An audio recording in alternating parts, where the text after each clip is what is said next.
সালাদ পছন্দ করে না এমন মানুষ খুবই কম। আসসালামু আলাইকুম, সবাই কেমন আছেন? আশা করছি সবাই অনেক বেশি ভালো আছেন। তো আজকে আমি আপনাদের সাথে শেয়ার করব সালাদ রেসিপি। তো সেই জন্য আমি টমেটো কুচি করে কেটে নিয়েছি। সাথে একটা গাজর, ধনিয়া পাতা, পেঁয়াজ, মরিচ সবকিছুই আমি কুচি করে কেটে নিয়েছি। নেওয়ার পরে মরিচ আগে একটু ভালো করে মেখে নিয়ে তার মধ্যে পেঁয়াজ, ধনিয়া পাতা দিয়ে ভালোভাবে মেখে নিচ্ছি।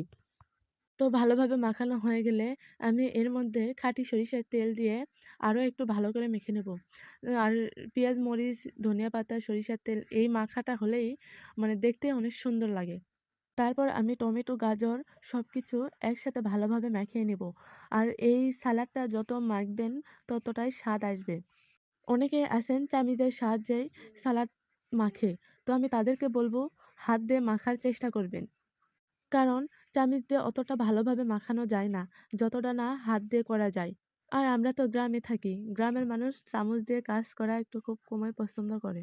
শীতকালে রকমারি সবজি পাওয়া যায়। তার মধ্যে টমেটো সব তরকারিতেই মোটামুটি সবাই খায়।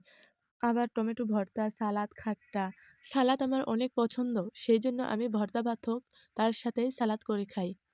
শুধু ভাতের সাথে না, খালি মুখে খেতেও আমাকে অনেক ভালো লাগে। অনেকেই স্বাদমতো খাবার খেতে পারে না, মুখে রুচি নেই।